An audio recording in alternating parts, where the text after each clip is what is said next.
ఆంధ్రప్రదేశ్ రాష్ట్రంలో ప్రభుత్వాన్ని ఏర్పాటు చేశారు. జరిగిన ఎన్నికల్లో జరిగిన ఓటమి ఎలా చూడాల్సిన అవసరం ఉంది?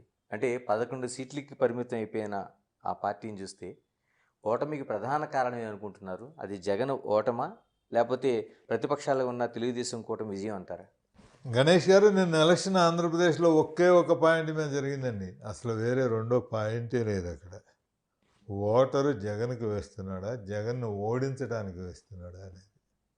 అసలు అది రెండో కన్సిడరేషన్. కానీ రెండో ఇంప్రాక్టికల్ ప్రామిసెస్ చేశాడు చంద్రబాబు నాయుడు గారు. మళ్ళీ ఆల్రెడీ చేతులు ఎత్తేసాడు. సూపర్ 6 అని, లేకపోతే ఇంకా రకరకాలుగాను అవేమీ అవసరం లేకుండా vote for Jagan, vote to defeat Jagan. ఎందుకు వచ్చిందండి? ఒకటే సింగిల్ పాయింట్. జగన్మోహన్ రెడ్డి గారు అనేవాడిని అసలు మనం కొన్ని విషయాల్లో మనం అభినందించక తప్పదు. ఆయన యొక్క కెపాసిటీని. రాజశేఖర్ రెడ్డి గారిని చంద్రబాబుతోటి చాలాసార్లు పొగిడేట్టు చేయగలిగాడు ఆయన.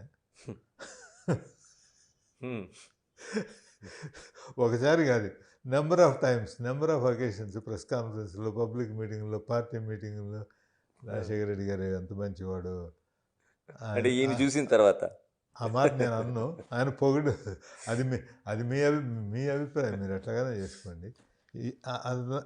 చంద్రబాబుతో అన్నిసార్లు రాజశేఖర రెడ్డి గారి గురించి పొగిడిస్తూ నాకు చాలా ఆనందం కలిగించింది. జగన్మోహన్ రెడ్డి గారు చేసిన దాంట్లో అది మామూలు విషయం కాదు. అట్లాగే పిల్లిని ఎలకని కలపగలిగాడు, సింహాన్ని కుందేలుని కలపగలిగాడు. వీళ్ళందరూ కలిపి తన్ని ఎట్లా ఓడించగలరో చూద్దామని ఆయన ఓడిపోగలిగాడు. అంటే ఆయన వ్యక్తిగత ధోరణి ఆయన పతనానికి లేకపోతే ఓటమి కారణమైందంటారా? రాజశేఖర రెడ్డి గారి టైంలో నేను, నా సహచరులు అందరం కలిపి additional DG intelligence, chief security officer, timings ఇచ్చే సెక్రటరీ, అపాయింట్మెంట్స్ ఇచ్చే secretary, CM secretary to CMO అంతా కలిపిన గణేష్ గారు అనే ఒక వ్యక్తి రాజశేఖర రెడ్డి గారిని కలవాలి అని డిటర్మిన్డ్ ఎఫర్ట్ చేస్తే 15 రోజుల లోపల ఆయన కలవకుండా చేయగలిగిన సామర్థ్యం మా అందరికీ కల్పన లేదు. ధర్మదర్శనంలో పొద్దున్నే ప్రజా దర్బార్లోనైనా కలుసుకోగలడు, వేరియస్ డిస్ట్రిక్ట్ అయినా కలుసుకోగలడు. అతను చెప్పదలుచుకుంది అతను చెప్పగలడు ముఖ్యమంత్రికి, డిటర్మిన్డ్ ఎఫర్ట్ చేస్తే. మేము అతని గురించి వ్యతిరేకంగా చెప్పచ్చు, ఈయన బ్రెయిన్ పాయిజన్ చేయొచ్చు, అతను మనకు వ్యతిరేకి అనేది మేము ప్రూవ్ చేయొచ్చు, చేయలేకపోవచ్చు.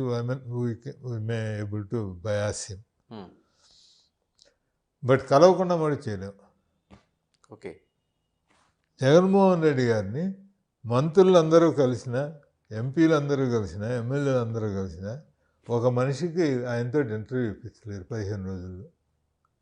కొంతమంది ఎమ్మెల్యేలు అసలు ఆయన చూడని ఎమ్మెల్యేలు ఉన్నారంటే నేను ఆశ్చర్యపోయాను.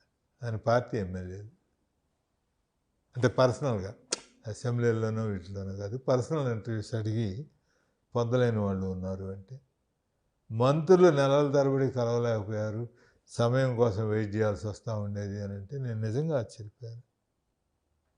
మరి ఇవన్నీ బయట ప్రపంచానికి మనల్ని దూరం చేస్తాయి అనేది అది మరి ఆయనకి అర్థం కాకపోవటం ఆయన దురదృష్టం. అంటే వైఎస్ఆర్ పైన మీరు అవిభాజ్యమైన ప్రేమ చూపించారు. ఆయన